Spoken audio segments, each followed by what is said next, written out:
Well, good morning.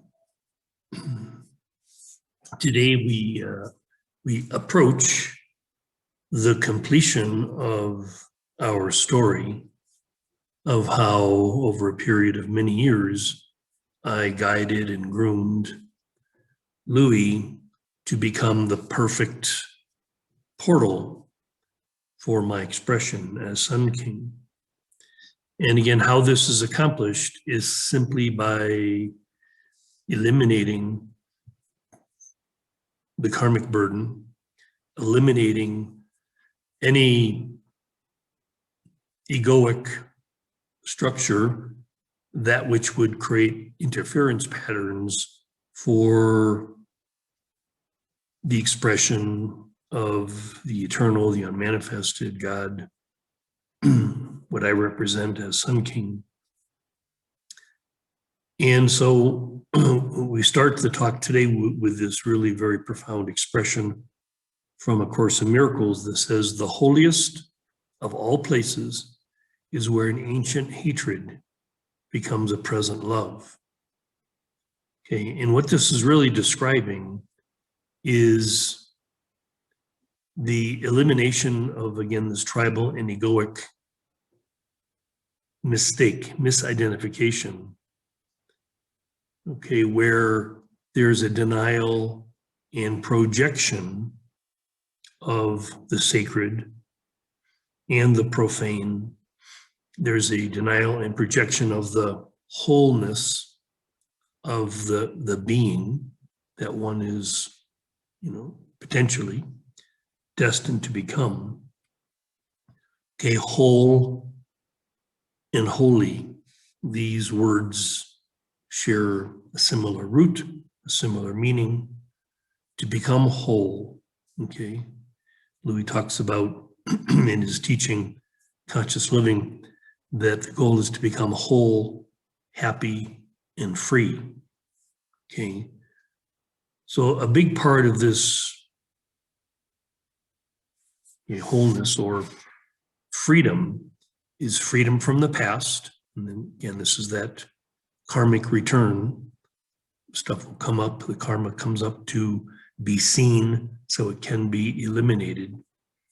And similarly, there's a freedom from the future that one does not need to plan or control events as if there were a desired future.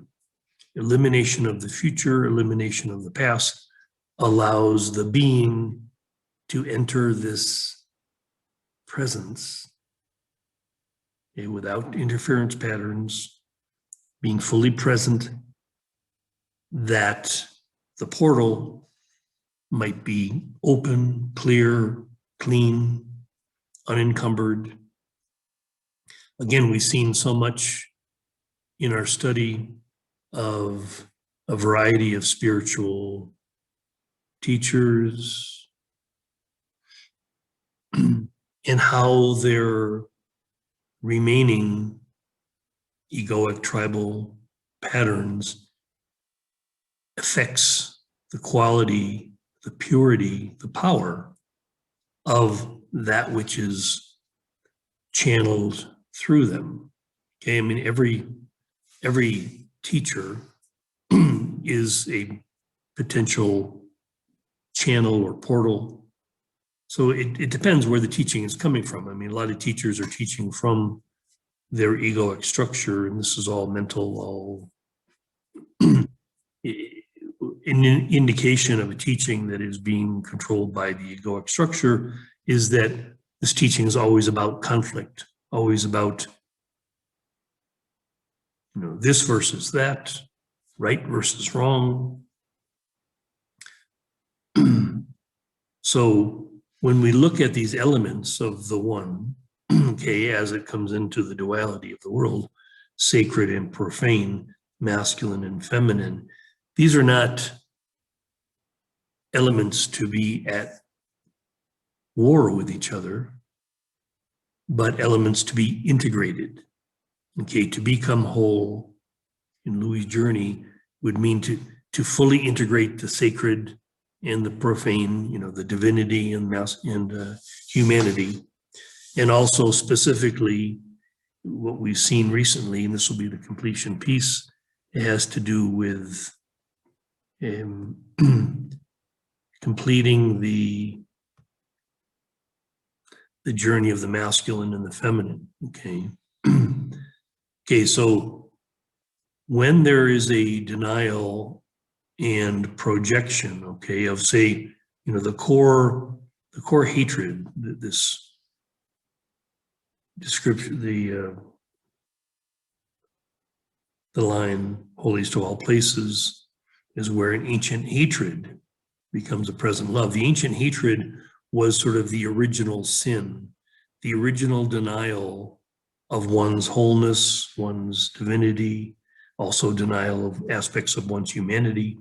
And then these are projected onto others. So typically in Freudian psychology, it's always the mother, the father, the core relationship. And then later in life, these same elements are projected onto others. So what we see in Louis' story in this completion piece is the completion of his relationship with the feminine, now represented by his wife, Suzanne, and the masculine represented by his father. And interestingly enough, Louis experienced deep levels of hatred with both of these individuals. Okay, again, they're just representing core aspects of Louis' own self that he would choose to reject and then project. So in this relationship I just described in our last session about the king's blessing that Louis first gave to his imaginary son, then shared with a group of brothers, and finally would share in a remarkable completion piece with his father. And this happened in 2005, just before Louis' father died. Louis went to visit, not really knowing how to, because he'd been plagued by this unfinished business, because even though he was receiving all kinds of spiritual knowledge, he still couldn't release the hatred that he felt for his father. And anyway, in the end, I've told this story before, or Louis did. It's here in the records. You can see the full-blown story, but it was a remarkable story where Louis was just showing up empty, not knowing how to do this completion piece. I gave it to him. It was remarkable, the blessing he could give his father. And so again, what he discovered was it wasn't that his father never was able to love him. He was never able to love his father. And so in this final moment, he gave his father an immense blessing of unconditional love. And this, of course, washed fully clean the karmic burden that Louis had been carrying for 50-something years, in spite of all of his spiritual knowledge. So similarly, Louis needed to do this completion piece with Suzanne, which of course a reflection of the mother, but this is just unfinished business with the feminine that Louis again had denied and projected. So to this end, I want to mention two different healers that Louis sought out. First, in the Minneapolis, St. Paul area, a woman by the name of Serena Stone. And she is a high-level Taoist teacher, student of Mantak Chia in Thailand. And she, at the time, in St. Paul, out of her home, was offering healing in a form called Chineseng.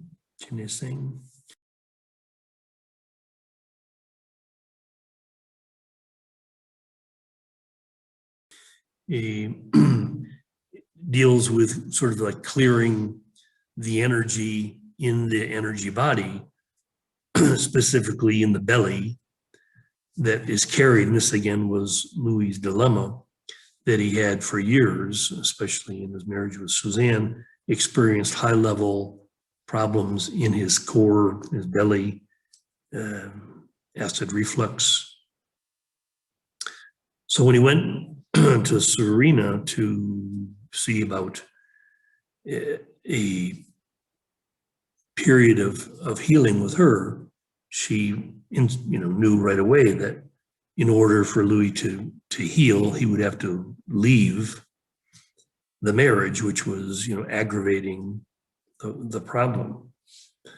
And so it was a combination of doing some work with her, getting prepared to leave the marriage, because again, this was a dilemma for Louis, in part because of this core soul dilemma he had since his youth about not feeling a sense of home, a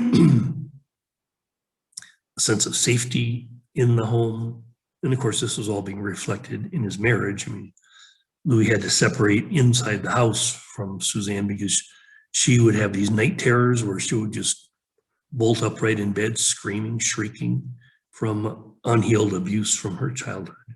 And this just, terrorized Louis. He eventually had to sleep in another part of the house to just get away from that. And so anyway, worked with Serena for about a year, and in this period,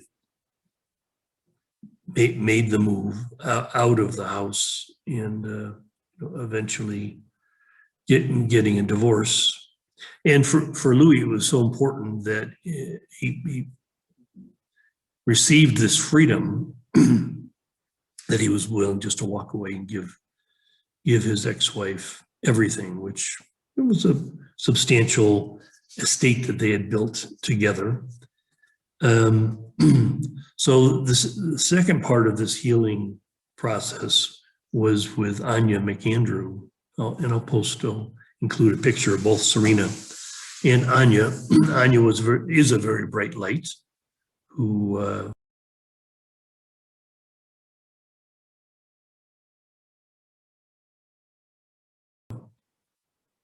has she lives in a community, an intentional community outside of Asheville, North Carolina. And she does this shamanic breath work where when Louis first met her, he kind of explained his karmic dilemma that started as a young boy with his mom. And she basically said, well, this is not a problem. If you're willing to commit to do an intensive one-on-one shamanic breath work healing with me, it'll be a 24-hour thing. It'll be $800. And at the time, Louis probably had $1,000 to his name. And he just was like, okay, let's do it. This was like now a couple years outside of the marriage. This was when he was searching for his new home. He was in Asheville, Sarasota, Florida, a few places, Truth or Consequences, New Mexico, 2007, 2008, Louis looking for the place where is he going to fully flower? Where is he going to begin his Oasis Center for Conscious Living? And anyway, so he met Anya. He knew that this was the perfect thing. He did this intensive shamanic breath work, which he had done breath work before. This with her was wild. It was very different. I won't get into the details of it, but very powerful.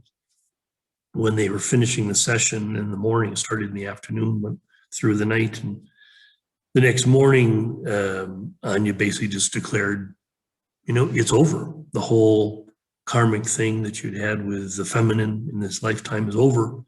And she basically predicted that if Louis in the future were to have a relationship with a woman, it would be entirely different than this whole pattern he had had in the past, which Suzanne was sort of like the crescendo of this pattern of just being attracted to very, very beautiful, very sexy, very troubled women. So Louis was like, wow, that would be amazing. He couldn't even sort of imagine being attracted to a different kind of woman. But as you'll find out later in the story, Louis's situation now in Ecuador with Kati is exactly that. A total reversal of the pattern that had existed before. So The completion piece with Serena Stone and Anya McAndrew was done. This ancient hatred, which again Louis had held toward himself, everyone does to some degree if they don't fully embrace their divinity, fully embrace their humanity. At some level, they're playing this egoic game, this defensive game of denial and projection. So again, the holiest of all places is where an ancient hatred becomes a present love. And this is exactly what Louis experienced. It's interesting because one of the core pieces that I mentioned was this feeling of homelessness. And Louis had moved around so many times. And during this period, 2007, 2008, where Louis looking for his place, he'd spent time in Sarasota and Asheville. He had met a woman in Asheville who had a spa in Truth or Consequences, New Mexico, and she invited Louis to come out and help transform the spa into a teaching center, healing center. So actually Louis accepted that invitation and he was driving. This is a very significant piece of the story. He was driving 2 days from Asheville, North Carolina to Truth or Consequences, New Mexico. And he had stayed somewhere, Alabama or someplace the first night. And early in the morning, he's driving through like northern Louisiana, through this area. I don't know if it was like a lot of marshlands or whatever, but it was like a foggy, misty morning, and the sun was coming up. Louis driving his car, pulling a trailer, all his worldly goods. And Louis had this profound experience where he suddenly knew, he felt so deeply, he knew that home was with him, that he just had a deep sense of knowing that he was home, like within himself, that he was complete, he was whole. He was home, so it didn't matter any longer where in the world his body or his person would end up. The search for home. He had it. It suddenly became integrated fully inside himself. So he knew he was at home in the world, in the universe, wherever physically his body and person was. So this again was this completion piece. Louis had no more agenda with the masculine, no more agenda with the feminine, no more agenda with a sense of homelessness or a sense of safety in the world. Louis was free. He was whole, happy, and free. And how this would play out now in the future really was of little consequence, because it wasn't like any longer he was searching for something. It was simply like, where would you have me be?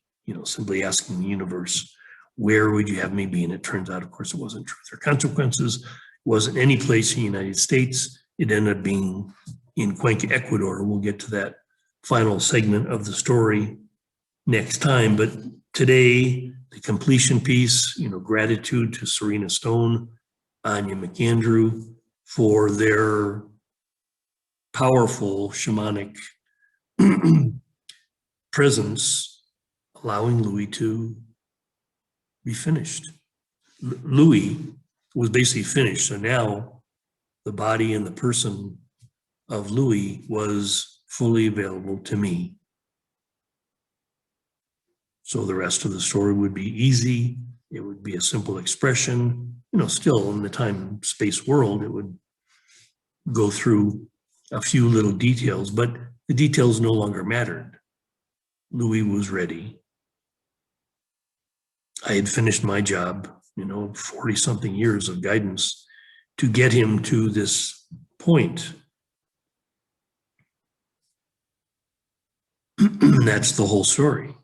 That's the whole story of what for anyone would be the destiny, the calling to become whole, happy, and free, to no longer have any tribal or egoic baggage, interference patterns that would block the function that you are born to perform, to become this unencumbered portal, this clear channel through which the unmanifested would express itself in your world. Okay, and so again, everyone does this to some degree, but dependent on what they're carrying, unfinished business, this will taint, this will affect, this will color what they teach. Okay, so I'll end with another piece from A Course in Miracles, this benediction that says, through you is ushered in a world unseen, unheard, yet truly there. Holy are you, like in this function you were. We, well, you, again, joined with your own Sun King, higher self, become holy in that there's this completion. You are now fully available to be used as this perfect portal, this clear channel, beautiful bridge between heaven and earth. That is your function. That is what the new human is all about, Homo spiritus, Homo glimiulus, fully engaged with this high-level function. Blessings from Sun King. Have a beautiful day. I love you.